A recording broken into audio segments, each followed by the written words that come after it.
तो हेलो प्यारे दोस्तों, कैसे हो सब लोग। इस वीडियो में हम बात करने वाले हैं आपका जो ग्रुप डी का एग्जाम चल रहा है। ये एक सिंगल वीडियो के अंदर आपका 3 तारीख, 4 तारीख, 5 तारीख, 6 तारीख जितने भी अब तक एग्जाम कंडक्ट हुए हैं, जितनी भी शिफ्ट है ग्रुप डी की, मैं इस पूरे वीडियो के अंदर आपको हर एक चीज की जानकारी दे दूंगा। आप देख लो, हर एक चीज मैंने डिटेल में बतानी है कि कौन से टॉपिक से ज्यादा सवाल आ रहा है एग्जाम के अंदर, सबसे टफ कौन से टॉपिक से क्वेश्चन पूछ रहा है, आसान कौन से हैं, और आगे जो 9 से 21 तारीख को होने वाली शिफ्ट है उनमें आपको मैथ, चूंकि आपको पता है डिफिकल्ट आ रहा था, उसको किस तरह से अप्रोच करना चाहिए, और लास्ट में मैथ्स के जितने भी सवाल अब तक पूछे हैं वो सब सवाल भी आपको करवाऊंगा। तो वीडियो को अच्छे से देखना, पूरा देखना। मैं कह रहा हूं ग्रुप डी वाला बच्चा अगर ये सही से एनालिसिस देखेगा तो 500% उसको फायदा मिलेगा। प्यारे दोस्त, जितने भी ये 10 मिनट 5 मिनट में बस बोल दिया कि हाँ ये मॉडरेट आ रहा है, इजी आ रहा है, मैं कोई ऐसी हवाबाजी नहीं करके हर एक चीज डेप्थ में बताऊंगा। आपको पता है मैं कहीं भी किसी भी चीज पे कभी भी वीडियो लेट बताता हूं, आराम से बताता हूं, लेकिन हर चीज बताता हूं, उसके बाद उसमें डेप्थ में पूरा खोद के उस चीज को निकाल देता हूं। तो सही से पूरा वीडियो देखना, और लास्ट के जो सवाल करवाता हूं वो सवाल जरूर करना। इस वीडियो में मेरी कही हुई हर एक बात आपको एग्जाम में हेल्प करने वाली है। सीधा हम पहली स्लाइड से शुरू करते हैं। ये जितनी भी बातें कही हुई ना कि एनालिसिस तो है ही है, इसके साथ में मैथ्स के जितने भी हार्ड सवाल है वो सारे करवा रहा हूं, और 9 से 21 तारीख वाले बच्चों के लिए इससे बेहतरीन मार्गदर्शन नहीं हो सकता। सबसे पहले कि ये 4 दिन आपको क्या कहते हैं, तो मोटा मोटी अगर एक लाइन में बोलूं तो 4 दिन बोलते हैं कि reasoning is the scoring engine. Her shift में ये इजी था, रीजनिंग हर शिफ्ट में इजी थी। कितने अटेम्प्ट कर सकते थे, कितने क्या करते हैं वो आगे मैं बताऊंगा। मैथ्स टाइम कंज्यूमिंग रही है, कौन सा सेगमेंट टाइम कंज्यूमिंग रहा है, कौन से टॉपिक में टाइम ज्यादा लगा है, वो भी मैं आपको आगे बताऊंगा। साइंस जो है ज्यादातर एनसीईआरटी बेस आई है। अगर कोई बच्चा दूसरी किताबें या किसी का कोर्स नहीं भी पढ़ पा रहा है तो अगर एनसीईआरटी का सार भी अब पढ़ के जाता है तो उसका काम हो जाएगा। और जीके के अंदर मोस्टली चीजें करंट अफेयर्स के इर्द गिर्द घूमी है, लास्ट के 6 मंथ का करंट अफेयर। लेकिन इस 6 मंथ के अंदर भी ज्यादा कौन से सवाल आए हैं, कौन से टॉपिक से आए हैं, वो बात अपन आगे वीडियो के करेंगे। ठीक है दोस्त, तो यहां पे देखिए मैथ्स की अगर हम बात करें तो इजी टू मॉडरेट रहा है मोस्टली शुरुआत में, लेकिन 6 तारीख में मैथ्स थोड़ी सी ज्यादा टफ देखी गई थी, 6 अगस्त में। सवाल भी आगे मैं डिस्कस करूंगा। रीजनिंग की बात करें तो लगभग लगभग सब में इजी आई है। और जनरल साइंस की अपन बात करते हैं तो देखो इसके अंदर फिजिक्स के क्वेश्चन भी पूछे हैं, इसमें बायो के क्वेश्चन भी पूछे हैं, और क्वेश्चन थोड़े अच्छे लेवल के पूछे हैं। ये एकदम हलवा नहीं आई है, जीके जो है हलवा नहीं आई है, जीके में अच्छा लेवल पूछा है। अच्छा लेवल किस लेवल का पूछा है मैं बोलता हूं आपको। एंड जीके जो है उसमें मोस्टली क्वेश्चंस करंट अफेयर के आए हैं। तो जो गुड अटेम्प्ट्स की आप बात करते हो, मैथ्स में जो बच्चा 17 से 21, मैं तो कह रहा हूं मोस्टली बच्चे 15-16 करके आए हैं, बट ये गुड अटेम्प्ट्स है। जिसने 17-18 सवाल भी कर दिए ना, वो इस रेस के अंदर आगे रहेगा। बाकी ज्यादातर बच्चों के जो अटेम्प्ट है वो 15-16 अटेम्प्ट है। रीजनिंग के अंदर हर कोई फोड़ के आया है, 24-28 वाला अच्छा अटेम्प्ट है, लेकिन बच्चे 30-30 फोड़ के आए हैं। मेरे को जिन्होंने फीडबैक दिया है मोस्टली सब 29-30 सवाल फोड़ के आए हैं। तो आपको रीजनिंग में अब ना ज्यादा टाइम देने की जरूरत है, ना ज्यादा परेशान होने की जरूरत है। अब आप जो मॉक लगा रहे हो, प्रैक्टिस कर रहे हो, उसमें रीजनिंग वाला सेक्शन भले ही स्किप कर सकते हो, बस 3 दिन 2 दिन के अंदर एक मॉक लगा सकते हो। ठीक है, रीजनिंग सेक्शन के अंदर बहुत कोई एक आध ऐसा नंबर सीरीज का क्वेश्चन देखा गया जो हाँ सोचने में थोड़ा टाइम लगा, बाकी किसी में भी टाइम नहीं लगा। इवन क्रिटिकल रीजनिंग के क्वेश्चन भी बहुत कम पूछे गए। इसके अलावा साइंस है, तो साइंस के जो अटेम्प्ट है बच्चों के वो यही है, 16-17 अटेम्प्ट है। लेकिन अगर कोई 17 से ऊपर चले जा रहा है वो बहुत अच्छे अटेम्प्ट माने जाएंगे, क्योंकि रीजनिंग जो साइंस का लेवल है वो भी थोड़ा अच्छा था। फिजिक्स जो मैंने आपको बोला, और बायो बोला, और केमिस्ट्री, इन तीनों के ही अच्छे क्वेश्चंस भी पूछे हैं और नॉर्मल सवाल भी पूछे हैं। लेकिन बिल्कुल हलवा सवाल इसमें नहीं आया है। जैसा कि रीजनिंग में आया है वैसा हलवा सवाल इसमें नहीं आया है। तो साइंस का अच्छे से रिवीजन करके जाना है। कौन से टॉपिक का करना है वो मैं अभी आपको बताता हूं। देन अपन इसकी बात करें तो इसके अंदर ओनली करंट अफेयर पे ज्यादा फोकस करो। हिस्ट्री, पॉलिटी, ज्योग्राफी, इकोनॉमिक्स जो कोर सब्जेक्ट है उनके भी क्वेश्चंस आए, बट नहीं के बराबर। जैसे आउट ऑफ 20 क्वेश्चंस 15 सवाल के आसपास तो करंट अफेयर से ही आ गया। अब गुरुजी ये भी बता दो करंट अफेयर में कौन सा टॉपिक इंपॉर्टेंट है, बिल्कुल बताता हूं, लेकिन अगर आप जानना चाहते हो ओवरऑल कितने अटेम्प्ट ठीक है तो 69 से 78, अगर मतलब मैं ओवरऑल बताऊं तो 70 से 75 अटेम्प्ट इस एग्जाम के अंदर गुड कहेंगे अपन, ये गुड अटेम्प्ट्स माने जाएंगे। ठीक है दोस्त, देन अपन बात करते हैं सबसे पहले मैथ्स की, क्योंकि मैथ्स आपको पता है इस एग्जाम में पसीने छूटवा रहा है। मैं पहले भी एक बात बोल चुका हूं ग्रुप डी के बच्चों को, ग्रुप डी के बच्चे क्या सोचते हैं जब तैयारी करते हैं, मैं एक बात हमेशा बोलता हूं कि उनको लगता है यार ग्रुप डी का एग्जाम एनटीपीसी या टेक्नीशियन या एएलपी से कंपेरेटिवली काफी इजी रहेगा, तो वो मैथ्स को हल्के में लेते हैं। उनको लगता है कि मैथ्स इतना टफ नहीं पूछेगा, जो जो टफ क्वेश्चन थोड़े से ट्रिकी सवाल होते हैं वो उनको छोड़ देते हैं, या फिर आसान सवाल आते हैं लेकिन उतनी प्रैक्टिस नहीं करते हैं, उनको लगता है ग्रुप डी तो है। भाई आप जो आगे जाके नौकरी कर रहे हो वो तय नहीं कर रही है कि ये पेपर कैसा आ रहा है। पेपर करने वाली जो संस्था है वो सभी एग्जाम्स का इनका एक ही संस्था पेपर कर रही है। तो मैं बार बार ये इशू उठा रहा हूं कि ये लोग डिसाइड कर ही नहीं पा रहे कि एनटीपीसी में कौन सा लेवल पूछा जाए, सीबीटी 1 में क्या पूछा जाए, सीबीटी 2 में क्या पूछा जाए। मैथ्स का लगभग लगभग सब में लेवल एक जैसा ही है, और यही बच्चों को परेशान कर रही है चीज, क्योंकि ग्रुप डी की जो अकेले ग्रुप डी की तैयारी कर रहा है वो बच्चा यहाँ पे मात खा रहा है। मैं आप फिर से बोल रहा हूँ, आप चाहे ग्रुप डी की करो, चाहे एनटीपीसी करो, चाहे टेक्नीशियन की करो, आरकेपी करो, एएलपी की करो, आपको हर केस में मैथ्स को एक लेवल पे लेके ही चलना पड़ेगा, क्योंकि कराने वाली एग्जाम कराने वाली संस्था सेम है और वो इतना ज्यादा डिफरेंस नहीं दे रही है। बस वही एक कारण रहा है मैथ्स का कि बच्चों को थोड़ी डिफिकल्ट लग रही है, क्योंकि रीजनिंग के अंदर तो उतनी ज्यादा समस्या आती ही नहीं है रेलवे के पेपर के अंदर, है ना। तो मैथ्स के अंदर मोस्टली क्वेश्चंस थोड़े अच्छे आए हैं, बहुत ज्यादा टफ नहीं आए, लेकिन चूंकि बच्चों में लेक ऑफ प्रैक्टिस है, मैं ये कहूंगा 6 अगस्त का पेपर और भी ज्यादा टाइम कंज्यूमिंग था, इनके अंदर सबसे ज्यादा टाइम कंज्यूमिंग था 6 अगस्त का। तो इसके अंदर जो सबसे ज्यादा सवाल आए गए वो number system, percentage, ratio, average, profit loss, time and work, mensuration. इसके अंदर सबसे ज्यादा मैं सवाल बोलूं तो मेंसुरेशन के क्वेश्चंस अच्छे भी आए हैं, ठीक आए हैं। ट्रिग्नोमेट्री के बहुत ज्यादा सवाल नहीं आए, कम आए हैं, लेकिन आपका जो रेशियो है, डिस्काउंट है, इनके अच्छे क्वेश्चंस आए हैं। तो ये टॉपिक एक बार अच्छे से देख लेना। इसके अंदर भले ही आप चाहो सिंप्लीफिकेशन की अब ज्यादा प्रैक्टिस करने की जरूरत नहीं है। ज्योमेट्री के अंदर बहुत ज्यादा टफ सवाल आए नहीं है, आसान आए तो थ्योरम्स पढ़ना। मैं बोल रहा हूँ ज्योमेट्री के अंदर आसान सवाल आए हैं। जो टफ सवाल आए हैं ना, पता है किस में आए हैं? टफ सवाल जो बच्चों को टफ लगते हैं वो डिस्काउंट के लगते हैं, एसआईसीआई के लगे हैं। एवरेज के अंदर तो सवाल ज्यादा टफ नहीं आए, बट अगर किसी ने वो कंसेप्ट ही नहीं पढ़ा तो प्रॉब्लम है। तो ये अर्थमेटिक के ये टॉपिक टफ है, एडवांस का कोई टॉपिक तक टफ नहीं आया। एडवांस के अंदर मेंसुरेशन में भी फॉर्मूला बेस्ड सवाल आया है, अलजेब्रा में भी डायरेक्ट सवाल आया है, और ट्रिग्नोमेट्री तो बिल्कुल हलवा आई है भाई। और ये जो स्टेटिस्टिक्स का सवाल है ना, वहां तो सीधा जो एक फॉर्मूला होता है ना, मीन मोड मीडियन का, जो मोड का जो फॉर्मूला है 3 मीडियन माइनस 2 मीन, ये सीधा फॉर्मूला आया है। हर एग्जाम में मोस्टली में ये सीधा फॉर्मूला पूछा गया है, ध्यान रखिए। तो अब आपको प्रायोरिटाइज क्या करनी है, सबसे पहले मैथ्स के अंदर अर्थमेटिक की स्पीड बढ़ाओ। ज्यादातर बच्चे सोचते हैं कि एडवांस टफ पूछेगा, मैं हमेशा बोलता हूं एडवांस में तो सीधा फॉर्मूला बेस्ड सवाल पूछता है। ग्रुप डी हो गया, एनटीपीसी हो गया, इनमें ज्यादा टफ नहीं पूछता है। एसएससी में या फिर कैट में, उनमें टफ पूछा है। तो आप एडवांस जो अर्थमेटिक है उसमें स्पीड बढ़ाने की कोशिश करो, और जितने भी फॉर्मूले हैं एडवांस के अंदर, सीधे सीधे स्टैंडर्ड मॉड्यूल है उनको रिवाइज करो। ज्यादा टाइम आपको लेना नहीं है, लेंथ कैलकुलेशन में फंसना नहीं है। वहां पे कुछ कुछ चीजों में बच्चे क्या कर रहे हैं कि यार अर्थमेटिक ही नहीं करूंगा तो एडवांस का कब करूंगा, ऐसे सोच के एडवांस को छोड़ दे रहे हैं। भाई अर्थमेटिक फिर भी तुमसे नहीं हो पाएगी, एडवांस हो जाएगी। तो जहां पे भी लेंथ कैलकुलेशंस लगे उसको भाई थोड़ा सा इग्नोर करना है। पहले एक बार पूरे सवाल देखने जरूरी है, 30 के 30 सवाल देखने जरूरी है, ठीक है। और ध्यान रखे एक्यूरेसी ज्यादा इंपॉर्टेंट है, अटेम्प्ट से कुछ नहीं होता। कोई बच्चा 80 सवाल करके भी उसकी एक्यूरेसी है ही नहीं, 70-80% ही है, और कोई सवाल सीधे 70 या 75 सवाल करके भी एक्यूरेसी 90% है, तो वो ज्यादा आगे चला जाएगा। तो एक्यूरेसी हमेशा ज्यादा इंपॉर्टेंट है अटेम्प्ट से, याद रखिए। आप अटेम्प्ट्स के चक्कर में कि सर ने बोल दिया गुड अटेम्प्ट 70-75 है तो मुझे 70-75 करके ही आने हैं, या फिर मुझे 80 करके, ऐसा जरूरी नहीं है।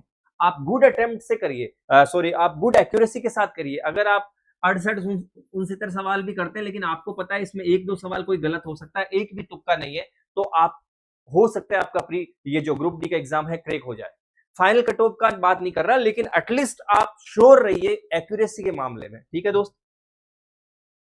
देन रीजनिंग की है, तो रीजनिंग में तो कुछ स्टेप है ही नहीं, ये सारे टॉपिक्स पूछे गए हैं और बहुत आसान सवाल आए हैं। तो इसके अंदर तो आपको बस एक चीज ध्यान रखनी है कि सीधा सीधा डायरेक्ट क्वेश्चन जो भी दिख रहा है आप कॉन्फिडेंट रहिए आपसे होने वाले हैं, सीधे सीधे कोडिंग के सवाल हैं या डायरेक्ट जितने भी सवाल हैं एक फॉर्मेट में करते जाइए और कम से कम स्किप करने की जरूरत है। फिर भी अगर मैं इतना बोल रहा हूं, इसके बाद भी कई बार क्या होता है 30 में से 1-2 सवाल आ जाता है टफ और हमें लगता है कि यार रीजनिंग तो इजी थी, ये सोच के भी हम कई बार पेपर खराब कर देता है। लेकिन 30 में से उम्मीद करके जाइए कि 1-2 सवाल छोड़ना पड़ सकता है।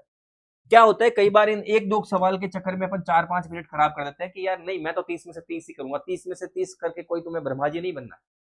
मेरी बात को समझने की कोशिश करो। कई बार बच्चे ये गलती करते हैं कि सर ने बोल दिया या यूट्यूब पे सब बोल रहे हैं आसान आसान आसान, तो मेरे को आसान क्यों नहीं लगा। अरे भाई 30 में से 2 सवाल 3 सवाल 1 सवाल टफ आ सकता है या फिर वो टफ नहीं है, बट उस एट ए टाइम हमको वो उतना ज्यादा ट्रिक माइंड में हिट नहीं कर पाया, हमको उतना ज्यादा समझ में नहीं आया वो चीज। तो हो सकता है हमसे वो उस टाइम नहीं हो रहा, या फिर हो सकता है किसी से भी नहीं हो रहा हो इस टाइम। कुछ कुछ सवाल ऐसे हो सकते हैं। तो ये दिमाग में सोच के जाइए कि सर मैं रीजनिंग में भी 2-3 क्वेश्चन अगर मुझे नहीं आ रहे तो मैं स्किप कर दूंगा, लेकिन ज्यादा स्किप करने की जरूरत नहीं पड़ेगी। 2-3 क्वेश्चन का मार्जिन लेके चलिए ताकि आपके लिए अच्छा रहेगा, फंसोगे नहीं। देन अपन बात करते हैं साइंस की। तो फिजिक्स के अंदर इन सभी टॉपिक से सवाल देखे गए और जितने भी लॉज हैं वो अच्छे से रिवाइज कर लो। अपना जो डेली शेड्यूल है टेलीग्राम पे, टेलीग्राम पे देखो मैं डेली शेड्यूल डाल रहा हूं। यहाँ पर इनके अंदर भी मैंने पीपीटी पीडीएफ भेज दी है, ये कि जो जितने भी लॉज हैं है इसके लिए मैंने भेजा कि ये सारे रिवाइज करना। इसके अंदर इनकी थ्योरी नहीं दे रखी, लेकिन ये लॉ देखो और उसका कहीं से भी गूगल से या आपके नोट से वो सारे लॉ रिवाइज करके जाना, क्योंकि वहां से सवाल आता है। ठीक है, केमिस्ट्री के ये टॉपिक्स और बायो के ये टॉपिक्स, जीके के अंदर इनकी सॉरी साइंस के अंदर इन सभी से सवाल आए हैं, बट ज्यादा सवाल फिजिक्स और बायो से आए हैं, केमिस्ट्री से कंपेरेटिवली कम सवाल आए हैं। तो बायो के अंदर ये टॉपिक मेनली आप पढ़ के जाना, फिजिक्स में ये टॉपिक पढ़ के जाना, केमिस्ट्री के अंदर बेसिक फॉर्मूले तो पक्का करके जाना। जीके के अंदर देखो स्टैटिक पार्ट से सवाल बहुत कम आए हैं, ज्यादा सवाल करंट अफेयर्स से हैं और करंट अफेयर्स से ये सारे टॉपिक देख लो, ये टॉपिक ज्यादा पूछे गए हैं। रिपोर्ट इंडेक्स के सवाल आए हैं, नए जो ये डिफेंस स्पेस के सवाल आए हैं, important days, authors, appointment, sports awards, ये 6 महीने का ही आया है, यानी 2026 से पहले का करंट अफेयर रेयरली किसी शिफ्ट में देखा गया है। तो सिर्फ 2026 के लिए आप स्पीडी ला के पढ़ लीजिए, ज्यादातर यूट्यूब पे टाइम वेस्ट मत किए, क्योंकि कोई भी कहेगा कि ये 300 सवाल कर लो, टॉप 200 सवाल कर लो, मैं वो चीज अच्छी नहीं मानता भाई। मुझे लगता है कि आपको इसके लिए स्पीडी, या फिर कुछ बच्चे कहते नहीं आजकल तो स्पीडी से आता नहीं है, अरे ये सब माहौल है बनाया हुआ यूट्यूब पे, ऐसा कुछ नहीं है। वो कौन सा कहीं और से दे रहे हैं, ये कौन सा कुछ अलग पढ़ा रहे हैं यूट्यूब पे। तो पिछले 6 महीने का करंट अफेयर है ये, जब यही टॉपिक है तो कोई अलग क्या ही पढ़ाएगा। अपॉइंटमेंट तो चाहे किसी भी यूट्यूबर से देख लो, टीचर से देख लो, या फिर किसी बुक में देख लो, अपॉइंटमेंट तो सेम रहेगा, अवार्ड तो सेम रहेगा, स्पोर्ट्स तो सेम रहेगा। तो आप बुक से पढ़ोगे तो आप अपने हिसाब से अपनी स्पीड में पढ़ लोगे। Do not rely on static GK, मैंने लिखा है यहाँ पे। और 6-8 महीने का करंट अफेयर, 8 की भी जरूरत नहीं है, 6 महीने का करंट अफेयर पढ़ लो और वन लाइनर और फैक्चुअल डिटेल ज्यादा पढ़ो। अब ज्यादा किसी से डिटेलिंग बहुत ज्यादा डिटेल में पढ़ने की जरूरत नहीं है। बाकी 3 अगस्त का पेपर जो है उसका देख लो, मैथ्स उसके अंदर मॉडरेट लेवल की आई है, रीजनिंग तो सब में इजी आई है, ओवरऑल इजी टू मॉडरेट है, लेकिन 4 वाला ज्यादा टफ है और 6 वाला ज्यादा टफ है। 4 और 6 का एग्जाम 3 और 5 से थोड़ा सा ज्यादा टफ है। इनकी मैथ्स भी थोड़ी ठीक है और ये ओवरऑल पोर्शन देख लो। अब जो प्रायोरिटी है वो आपकी जीके के अंदर ये रहनी चाहिए, साइंस के अंदर ये रहनी चाहिए, रीजनिंग के अंदर ये रहनी चाहिए और मैथ्स के अंदर ये टॉपिक। आप एक बार ये पीपीटी में आपको पूरी भेज दूंगा, पूरी पीडीएफ अपने मेन चैनल में। ये सारे टॉपिक्स आपकी प्रायोरिटी रहनी चाहिए, यानी जब आप रिवीजन करने बैठ रहे तो ये तो पढ़ो ही पढ़ो, जैसे एसिड बेस पढ़ो, मेटल पढ़ो, ह्यूमन बॉडी पढ़ो, सेल डिजीज पढ़ो, जितने भी हैं। और 10th क्लास की एनसीईआरटी 3-4 दिन लगेंगे अगर सही से निकाल लेते हो तो वो निकाल लो। और करंट अफेयर्स के अंदर ये टॉपिक्स तो पढ़ो पक्का, ठीक है। बाकी चारों सेक्शन की अपन बात करते हैं तो रीजनिंग के अंदर आप एक्यूरेसी ध्यान रखना, क्योंकि रीजनिंग में आप जब भी पेपर आसान आता है बच्चा एक्यूरेसी खो देता है। क्या होता है ओवर कॉन्फिडेंस के अंदर कभी भी ये देखने को मिलेगा, ओवर कॉन्फिडेंस के अंदर सिली मिस्टेक्स ज्यादा करता है। तो सिली मिस्टेक्स करने से बचना है। और 24 से 28 सवाल, मतलब अगर आप 25 प्लस कर लेते हो तो अब आपको परेशान होने की बिल्कुल भी जरूरत है नहीं है। 25 प्लस टारगेट करो। साइंस के अंदर आप 17 प्लस अगर पहुंच जाते हो तो आपको परेशान होने की जरूरत नहीं है। एनसीईआरटी को ज्यादा रिवाइज करो, और जीके के अंदर मैंने बोल दिया ऑलरेडी, करंट अफेयर्स की ट्राई करो, और अगर 10 प्लस आप जीके में अटेम्प्ट कर रहे हो तो ठीक आपका अटेम्प्ट माना जाएगा, और मैथ्स के अंदर आप 17-18 अटेम्प्ट आपके हैं तो आप अच्छा अटेम्प्ट आपका है। यही सोच के करोगे अगर एग्जाम, आप 90 मिनट के अंदर आराम से अगर ये सोच के जाते हो तो बहुत तबीयत से मेरे भाई 70-80 सवाल एकदम एग्जैक्ट बना दोगे, कोई दिक्कत नहीं आएगी। ठीक है, बाकी इंपॉर्टेंट बात यह है कि good attempts means nothing without accuracy. मैंने ऑलरेडी बोल दिया गुड अटेम्प्ट्स कुछ नहीं होता अगर आपकी एक्यूरेसी ठीक नहीं है। इसे भी चार्ट को एक बार पढ़ लेना। फाइनल वर्डिक्ट यही है कि रीजनिंग स्कोरिंग सेक्शन है, keep accuracy extremely high. Maths time management मांगता है तो टाइम का ध्यान रखना, एग्जाम के अंदर टाइम मैथ्स के लिए बचा के रखना। मैं तो मैथ्स अक्सर सबसे लास्ट में करता हूँ पूरा टाइम लेके। मैं तो एग्जाम देता था तब भी 40-50 मिनट बचा लेता हूँ मोस्टली, क्योंकि रीजनिंग में तो बहुत कम टाइम लगता है और साइंस जीके भी हो जाता है। 50 नहीं तो, क्योंकि मैं तो रीजनिंग मैथ्स थोड़ा फास्ट कर लेता हूँ, मैथ्स पढ़ा भी रहा हूँ, लेकिन आप बात को समझने की कोशिश करना कि मैथ्स के लिए आपको भी करीबन 40 मिनट 45 मिनट बचाने की कोशिश करनी चाहिए। साइंस में जीके में ज्यादा सोचना नहीं चाहिए। आप देखते ही अगर आपको पता है, आपको याद है तो हो जाएगा, नहीं है तो नहीं होगा। ज्यादा सोचने से आप तुक्का ही लगाओगे, मैं बता रहा हूँ, ये चीज ध्यान रखना। ये चीजें हो गई। अब अपन कुछ मैथ्स के सवाल लगाते हैं भाई, कुछ मैथ्स के इंपॉर्टेंट सवाल लगाते हैं। ठीक है, क्या क्या सवाल पूछे गए थे वो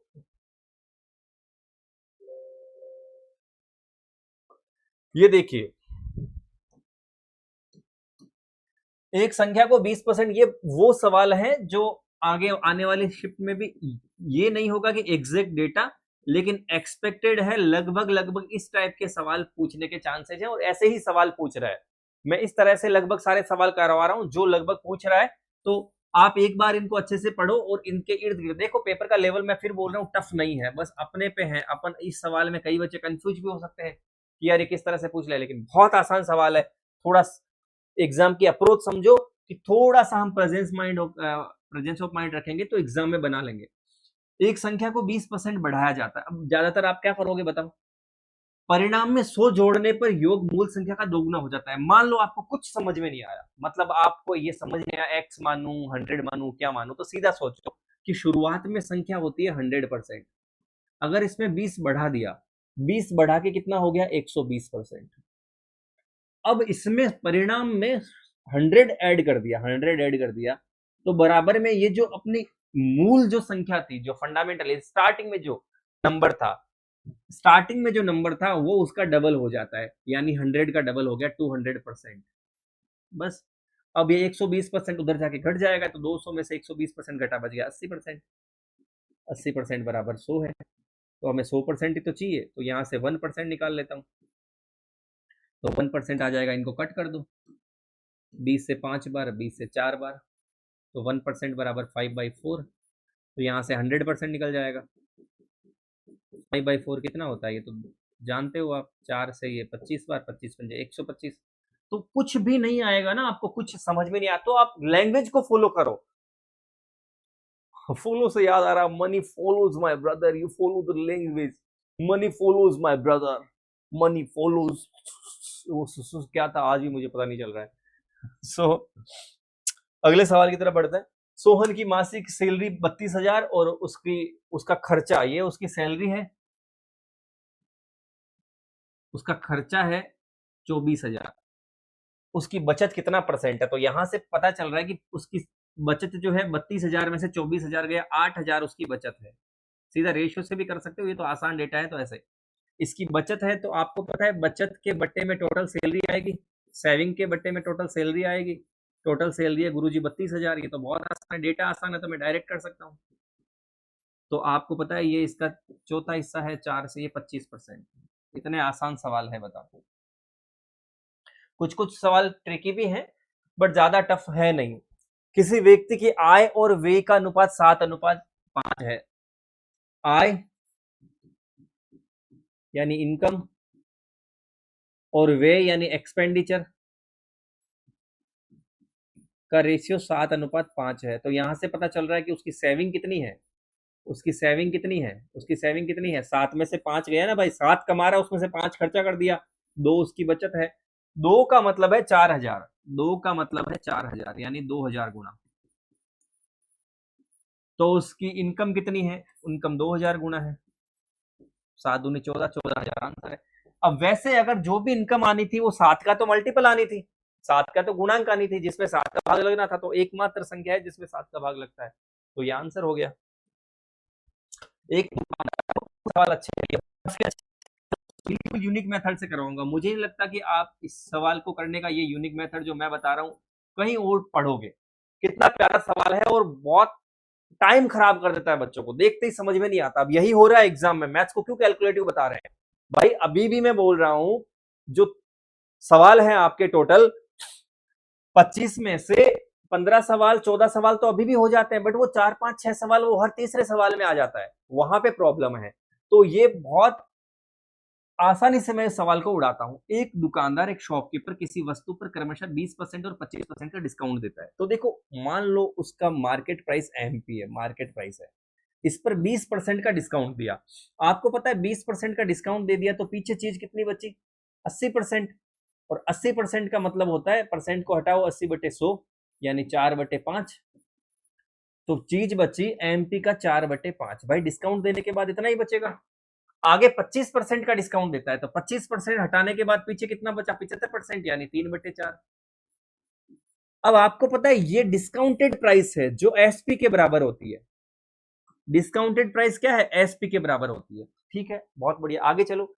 यदि ये करने के बाद उसे 20% का लाभ होता है, यानी जो सीपी है उस पर 20% का लाभ, यानी 20% के लाभ के बाद चीज बन जाती है 120%, जिसको मैं लिख सकता हूं 120/100। और प्रॉफिट के बाद ये भी तो एसपी बनता है, बिल्कुल। तो आप ये लिखो और ऐसे लिखो, मेथड सीख लो, सीधा सीधा आपका एक लाइन में मैं जवाब निकाल दूंगा, बराबर कर दो दोनों को। गुरुजी ये तो बहुत ही आसान तरीका बता दिया, एक लाइन में उड़ाने वाला। 4 से 4 कट गया, 20 से 5 बार, 20 से 6 बार, 3 से 6 2 बार, और 5 से 5 कट गया, यानी एमपी बटे सीपी बराबर 2/1। इसको 2 मान लो, इसको 1 मान लो, खत्म। मुझे यहां इन दोनों का रेशियो निकल गया, मिल गया। अब अगला स्टेटमेंट देखो, अगर वह 44% का लाभ चाहता है, यानी वह इस बार लाभ वाला इधर, वह 1 इंटू सीपी कितना है, 1 का 44% लाभ चाहता है, तो 44% लाभ के बाद चीज कितनी हो जाती है, 144%। सीधा लिख दो 144/100।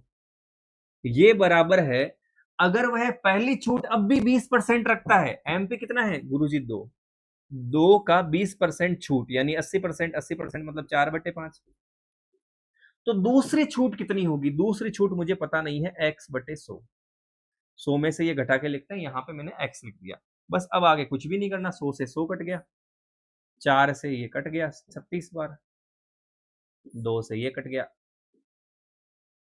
18 बार, तो x बराबर आ गया 18 पंजे 90।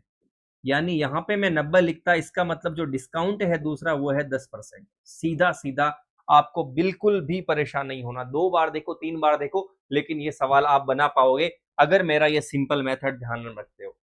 ठीक है दोस्त, बहुत प्यारे मेथड बताऊंगा मैं आपको।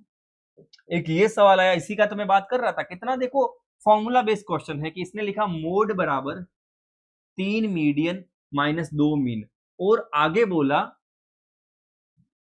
माध्यिका, माध्यिका मतलब ये है माध्य और ये है माध्यिका, जिसको माध्य को मैं बोलूंगा मीन और इसको बोलूंगा मीडियन। इनका रेशियो दे रखा है 4:5 और इनका टोटल सम दे रखा है 90।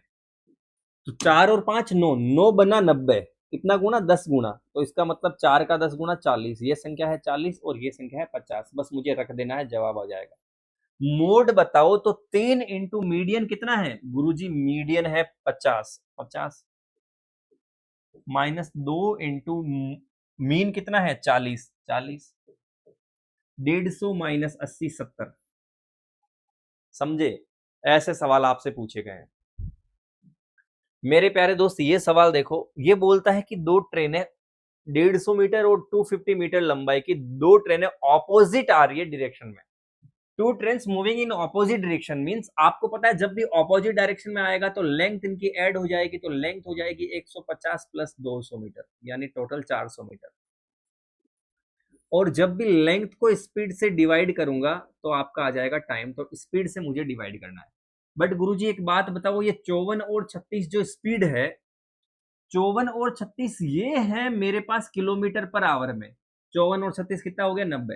90 किलोमीटर पर आवर को अगर मीटर पर सेकंड में बदलना है तो किससे मल्टीप्लाई करना है प्यारे दोस्त? 5/18 से। यानी यहाँ पे मीटर पर सेकंड के अंदर देखे तो 25 मीटर पर सेकंड, तो मैं इसको डिवाइड कर दूंगा 25 से, जिसका मतलब है 16 सेकंड मुझे लगेंगे। बहुत आसान, कोई प्रॉब्लम है क्या? एक ये सवाल है, इसके अंदर मैं आपको तगड़ा वाला फॉर्मूला बताता हूं, और मैं ये सवाल लाया ही इसीलिए हूं आपके पास। देखो मैं कैसे आपके जीवन के जमीन के सारे विवाद एक सेकंड में उड़ा दूंगा। कि अगर ये कहता है, कभी भी ऐसा सवाल देखो तो बहुत आसानी से कर देना प्यारे दोस्त, बिल्कुल भी कंफ्यूज होने की जरूरत नहीं है। कि ये इस तरह से बोले, कभी भी ध्यान रखना कि ये एक आयताकार खेत है जिसके रेक्टेंगुलर खेत की लेंथ है 42 और ये वाइड है, विड्थ इसकी है 26। इसके चारों तरफ एक रास्ता बनाना है, इसके चारों तरफ एक रास्ता बनाना है कुछ इस तरह से, और रास्ते की जो चौड़ाई है वो है 3। तो अगर मैं इसे लेंथ बोलूं L, इसे बोलूं B और इसे बोलूं X, तो इसका फॉर्मूला होगा चारों तरफ बाहर की तरफ, एक्सटर्नल बाहर की तरफ जो रास्ता है ना, इसका फॉर्मूला क्या है? इसका होगा L plus B plus 2X into 2X। गुरुजी अगर ऐसा भी तो हो सकता है कि ये इस तरह से है और इसके अंदर रास्ता अंदर की तरफ बन रहा है, बाहर वाली L दे रखी है, बाहर वाली B दे रखी है, ये X। भाई डेटा बाहर वाला भी तो दे सकता है। उस केस में फॉर्मूला हो जाएगा, रास्ता अगर अंदर बना रहा है, रास्ता अगर इंटरनल बना रहा है तो L प्लस B, ये प्लस की जगह माइनस का 2X इंटू 2X। गुरुजी ऐसा भी तो हो सकता है कि रास्ता बीच में बना रहा है इस तरह से, तो ये L, ये चौड़ाई B और ये जो रास्ता है दोनों तरफ ही, ये भी X रास्ता है, ये भी X रास्ता है, तो इसके लिए फॉर्मूला हो जाएगा L plus B minus X into X। तीनों फॉर्मूले लिख लेना, आंसर आ जाएगा। तो इस वाले में बाहर की तरफ यानी यह वाला सवाल है, तो इसको मैं कतई आसानी से उड़ा देता हूं। भाई यहाँ पे तुम एक टीचर से पढ़ रहे हो, ना कि किसी यूट्यूब पे हा हा हुआ से, इसलिए तुमको मैं अगर एक कॉन्सेप्ट आया है तो उससे इर्द गिर्द सारे कॉन्सेप्ट बताऊंगा। ऐसा तो है नहीं कि एग्जाम में एक ही फॉर्मूले पे बार बार पूछेगा। यहां पे ये वाला फॉर्मूला लगेगा क्योंकि बाहर पे बना रहा, तो L plus B plus 2X into 2X। L यानी 42 प्लस B 26 प्लस 2X 3 दूनी 6 इंटू 6। अब आप इनको जोड़ दो तो 42 और 26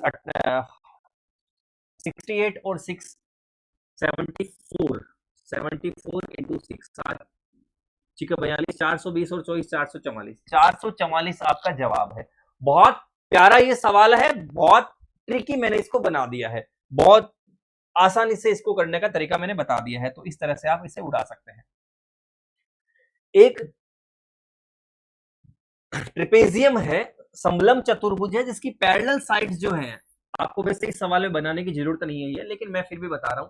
पैरेलल साइड्स है 2 एंड 32 एंड बीच की जो डिस्टेंस है वो है 15। आपको तो पता है इसका एरिया क्या होता है, 2 into sum of 1/2 into sum of parallel sides into height. Height कितनी है लिख दीजिए 1/2 सम ऑफ पैरेलल 20 और 32 30 20 50 52 और हाइट 15 26 390 जवाब आ जाएगा।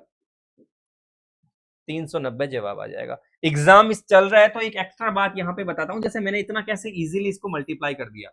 26 इंटू 15 मुझे गुणा करना है, जिसके भी आखिर में 5 दिखे ना उसको डबल कर दो, 15 दूनी 30 और बचे हुए को आधा कर दो, पीछे वाले को आधा, तो 26 का आधा 13, आंसर सेम आएगा 13 3 39 390।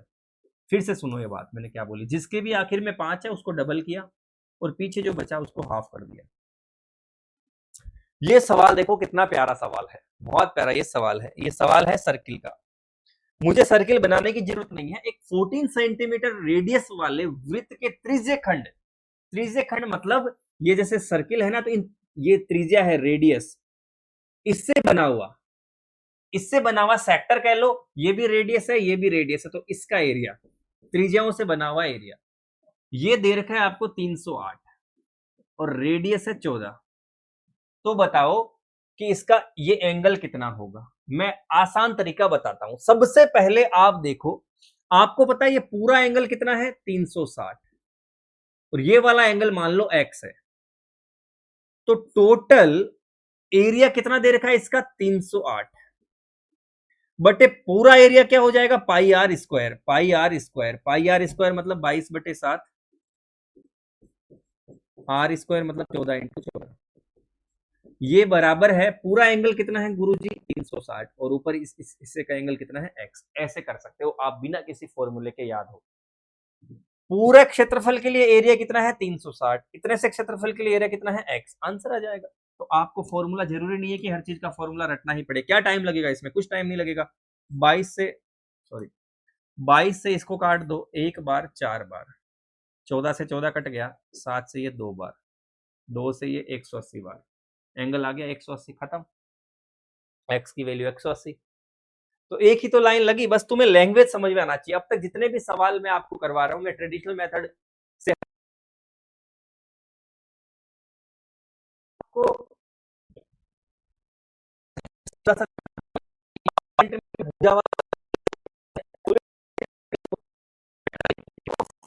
12 सेंटीमीटर एक क्यूब है जिसकी साइड 12 दे रखी है। भाई आपको पता है कि साइड 12 है, तो इसका क्यूब का टोटल सरफेस एरिया क्या होता है क्यूब के, अच्छा इसका तो टोटल वॉल्यूम चाहिएगा। घन को पानी से 20 सेंटीमीटर लंबाई और 18 सेंटीमीटर चौड़ाई वाले आयताकार टब में पूरी तरह डाला गया। ये एक टब है,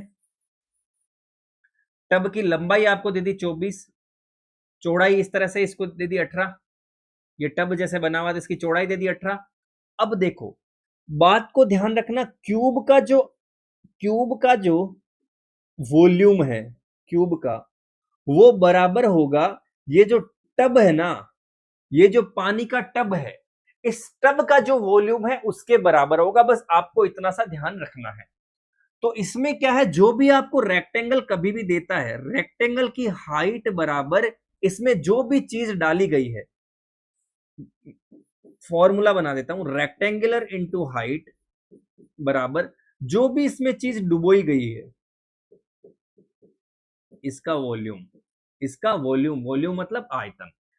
तो रेक्टेंगल के डायमेंशंस है 24 और 18। हाइट मुझे पता नहीं है, वही तो मुझे पता करनी है गुरुजी। बहुत बढ़िया। अब डुबोया क्या है, डुबोआ यहाँ गोला डुबो सकता है, यहाँ घन डुबो सकता है, ना स्फेरिकल कोई बॉल हो या क्यूबिकल कोई चीज हो, कोई भी सॉलिड चीज हो सकती है, सिलेंडर हो सकता है, कुछ भी डुबो सकता है। तो जो भी डुबाए उसका वॉल्यूम, क्योंकि एक सवाल है, मुझे एक ही सवाल नहीं करवाना, आपका एग्जाम है, इससे इर्द गिर्द सारे सवाल करवाने हैं। तो 12 सेंटीमीटर वाले क्यूब का वॉल्यूम होगा भुजा क्यूब, साइड का क्यूब यानी 12 का क्यूब, यानी 12 × 12 × 12। अब तो गुरुजी उड़ गया ये सवाल। 12 से 2 टाइम्स, 2 से 6 टाइम्स, 6 से 3 टाइम्स, 3 से 4 टाइम्स। ज्यादा परेशान होने की जरूरत नहीं है। 4 आपका जवाब हो जाएगा। हाइट बढ़ गई। 6 सेंटीमीटर त्रिज्या और 8 सेंटीमीटर ऊंचाई वाले एक ठोस धातु के बेलन को पिघलाकर जब भी मेल्ट करे ना, तब भी याद रखना वॉल्यूम की बात होगी। एक ठोस गोले में बदला जाता है। तो सबसे पहले तो आपको ध्यान रखना है कि सिलेंडर को बदल रहा है स्फेयर में, तो दोनों का जो वॉल्यूम यानी आयतन दोनों का सेम होगा। दोनों का वॉल्यूम क्या होगा भाई, सेम होगा। तो सिलेंडर का वॉल्यूम होता है πr²h और इसका वॉल्यूम होता है 4/3 πr³। r दोनों का अलग अलग है, तो बराबर दोनों को मैं रख देता हूं। तो गुरुजी यहां से समझ में आया कि पाई से पाई तो कट गया। आर इसकी कितनी है, स्पेयर की आर है, सॉरी सिलेंडर की आर है 6, तो 6 का स्क्वायर 6 × 6। एच दे रखा है 8 बराबर 4/3 r³। आर तो पूछा है, तो 4 से ये 2 बार, 3 इधर क्रॉस में आके हो जाएगा 6, 6 6 6 यानी 6 का क्यूब बराबर r का क्यूब। तो r कितना आ गया गुरुजी? 6। r कितना आ गया? 6। तो देखो ज्यादा टफ नहीं है। बच्चे ये देख के डरते हैं भाई, तुम्हें 2-3 चीजें ध्यान रखनी है कि मेल्ट किया है या डुबोया है, वॉल्यूम यूज होगा। पेंट किया है, अगर कलर किया है, पेंट किया है, सरफेस एरिया यूज होगा। क्या यूज होगा? सरफेस एरिया यूज होगा। ये ट्रिग्नोमेट्री का बहुत आसान सवाल है भाई। साइन 60 डिग्री कोरिया का बच्चा भी जानता है, √3/2। कोस 30 और साइन 60 तो बराबर ही होता है। तो मेरे देश का बच्चा आराम से बोलेगा प्लस tan 45 1। तो आगे आप इसको सोल्व कर सकते हो। कितना आ जाएगा भाई? अच्छा, ये दोनों मल्टीप्लाई में है, वही मैं सोच रहा हूँ कि ये तो इरेशनल आंसर आ रहा है। ये दोनों मल्टीप्लाई में, तो √3 और √3 गुणा होके 3 हो गया, 2 दूनी 4 प्लस 1, यानी ये हो गया 7/4। 7/4 क्लियर है? तो देखो ये ट्रिग्नोमेट्री का सवाल था। मैं बोल ही रहा हूं कि एडवांस मैथ्स के सवाल टफ नहीं आ रहे भाई। एडवांस के सवाल बहुत ही बेसिक, फॉर्मूला बेस्ड। जैसे इस सवाल में क्या है, इनकी वैल्यू जो है वो अगर याद है तो बहुत इजीली उड़ा दोगे। तो कंसेप्ट बेस्ड सीधे सीधे सवाल पूछता है। ये वाला सवाल फिर से देखो, sec square minus tan square. ये चीज आपको याद भी हो जानी चाहिए, नहीं है तो एक बार देखो। Sec square minus tan square, sec square का मतलब हो गया 1/1 cos square, minus tan square का मतलब साइन स्क्वायर बटे कोस स्क्वायर। कोस दोनों में मैंने कॉमन ले लिया, तो ये आ गया 1 माइनस साइन स्क्वायर। और 1 माइनस साइन स्क्वायर क्या होता है गुरुजी? कोस स्क्वायर होता है। तो अब ये तो मैंने पूरा मेथड बता दिया। कुछ बच्चे एग्जाम में इस तरह से करने लगते हैं। मेरे भाई अगर ये किसी भी तरह से लिखे, एक यहां लिखा एक यहां लिखा, उलझना नहीं है। ये भी फॉर्मूला है sine square plus cos square बराबर 1। इतने आसान सवाल आपसे पूछे। ये भी फॉर्मूला है sec square minus tan square बराबर 1। ये भी फॉर्मूला है cosec square minus cot square बराबर 1। तो सीधा सीधा आपके सामने वैल्यू। अब इसको थोड़ा घुमा दे, आगे पीछे कर दे, तो भी कोई फर्क नहीं पड़ता। तो मेरे प्यारे दोस्त, ज्यादातर बच्चे ट्रिग्नोमेट्री में यही गलती करते हैं, फॉर्मूला की जगह आगे बढ़ जाते हैं। 1 और 1 कितना हो गया? 2। बस इतना आसान सवाल पूछा, क्या लोगे बताओ? मैं हमेशा कह रहा हूं फॉर्मूले base, formula base, formula base. ये अलजेब्रा का सबसे आसान सवाल। x की पावर z बराबर वाई स्क्वायर। फिर भी देखना बच्चे बहुत गलत करके आए, x की पावर z बराबर वाई स्क्वायर। मैं आसान क्यों बोल रहा हूं, ये सवाल आसान क्यों है बताओ? क्योंकि भाई सीधी वैल्यू पुट करना है, जो जिसकी वैल्यू दे रखी है वो रखना है, कुछ करना ही नहीं है। कैसे गुरुजी बताओ? बिल्कुल बताऊंगा भाई। देखो x की जगह रख दो 2 की घात, ये 2 की पावर 1.5 लिखा हुआ है, तो x की जगह लिख दिया, x की जगह लिख दिया। कुछ बच्चे कंफ्यूज होते हैं, सीधा सीधा लिख दिया x की जगह 2 की पावर 1.5 और उसका होल पावर z बराबर। आगे y की जगह लिख दो 2 की पावर 6, लिख दिया 2 की पावर 6, होल पावर लिख दो 2। आपको पता है x की पावर m और इसकी पावर n, पावर की पावर हमेशा मल्टीप्लाई होती है। तो ये हो गया 2 की पावर 1.5 इंटू जेड 1.5z बराबर 2 की पावर 6 दूनी 12। जब भी बेस इक्वल है, आधार समान है, तो घातें भी बराबर होगी। तो 1.5z इज इक्वल टू 12। तो z बराबर 12/1.5। आगे इसका भाग लगाओगे, 1.5 3 चौके तो 8 बार चला गया। आप किसी और तरीके से भी भाग लगा सकते हो, पॉइंट हटा के लगा सकते हो, 120 बना के 15 8 120। कितना आसान अलजेब्रा का सवाल था भाई। इसने किया क्या है, जो जिसकी वैल्यू है वो रखी है। इतना तो करना ही होता है, हमको वैल्यू तो रखनी होती है। ये देखो अब 45 डिग्री दे दिया यार। इस सवाल को पढ़ो एक बार, कि अगर कोई बिल्डिंग है, इस बिल्डिंग से यहां पे एंगल 45 डिग्री बनता है और ये बिल्डिंग यहां से 35 मीटर दूर है, तो मीनार की हाइट बताओ। भाई जब 45 डिग्री दे दिया तो 45 का रेशियो 1/√2 होता है, यानी जितना ये है उतना ये है। लेकिन इस सवाल को लाया हूं तो सब कुछ बताऊंगा, ध्यान से देखो। अगर एंगल 45 डिग्री है तो रेशियो होगा 1/√2। लेकिन अगर एंगल 30 और 60 है, यहां 30 है, ये 60 है, दोनों का एक साथ ही बता देता हूं, तो 30 के पास तो रहेगा 1, 60 के पास रहेगा √3 और सॉरी 30 के पास रहेगा √3, 3 के पास 3 रहेगा, ऐसे याद करो, 60 के पास रहेगा 1 और यहां रहेगा 2। ये रेशियो सीधे सीधे याद कर लो। अब इस ट्राइंगल को कैसे भी घुमा लो, जैसे कोई इस ट्राइंगल को ऐसे बोल दे, इधर 60 है, इधर 60 है, तो इधर 30 है, तो 30 के पास रहेगा √3, 60 के पास रहेगा 1 और ये 2। ये तीनों रेशियोज याद रखो, आपका तो काम बहुत आसानी से बन जाएगा। अभी आपको यहाँ पे सिर्फ ग्रुप डी की एग्जाम दे रहे हो।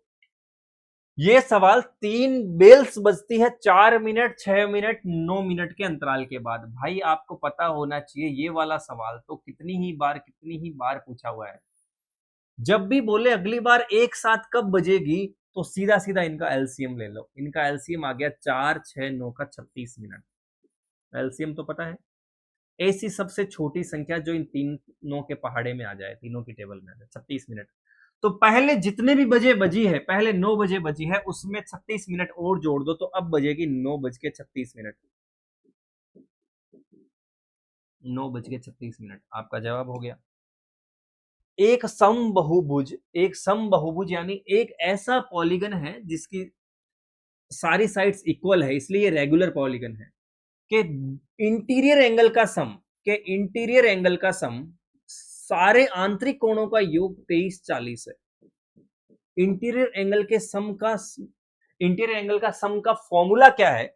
n-2 इंटू 180, जहां पे n क्या है? Number of sides. उस जैसे ट्राइंगल है तो 3 साइड, चतुर्भुज है तो 4 साइड, पंचभुज है तो 5 साइड, ऐसे नंबर ऑफ साइड्स। 180 बराबर 2340। यहां से मैंने n निकाल दिया, 0 से 0, 18 से एक बार और 3 बार, तो n बराबर -2 उधर जाके +15। अब बोला कि नंबर ऑफ डायगोनल्स बताओ, इसमें विकर्णों की संख्या बताओ। और मेरे प्यारे भाई आपको ये पता होना चाहिए, number of diagonals in a regular polygon होता है n इंटू n-3/2, यानी 15 इंटू 15 में से 3 गया 12/2, 2 से 12 6 बार, 15 6 90, 90 आपका आंसर है। एक और फॉर्मूला बचा है इंपॉर्टेंट इस पॉलीगन में, ईच एक्सटीरियर एंगल, तो वो हो जाएगा 360 डिग्री में भाग लगा दो n का, नंबर ऑफ साइड्स का ईच एक्सटीरियर एंगल मिल जाएगा। तीनों फॉर्मूले मैंने आपको बता दिए हैं इसमें, ये फॉर्मूला बता दिया, ये बता दिया यहां पे, और ये फॉर्मूला बता दिया, ठीक है।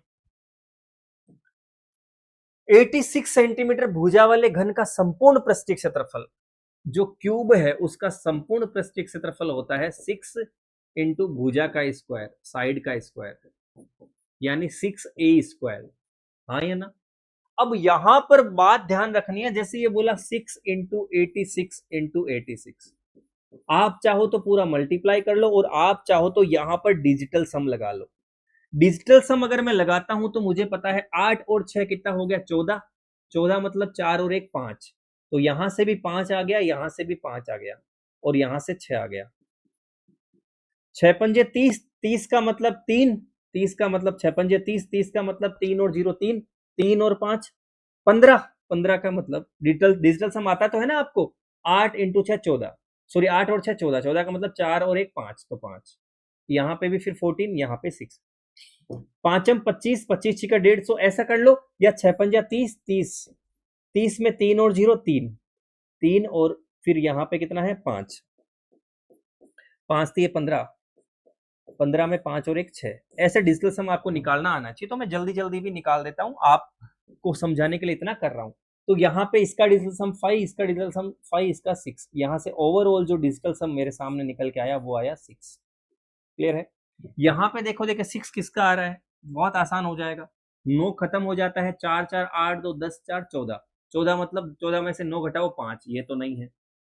फिर यहाँ 4 4 8 3 11, 11 7 18, ये खत्म हो गया, पीछे बच गया 6, ये है। और आगे 4 4 8 4 12 मतलब 3, 3 और 6 9, 9 खत्म हो गया, और पीछे बचा 2, 2 हमारा आंसर नहीं है।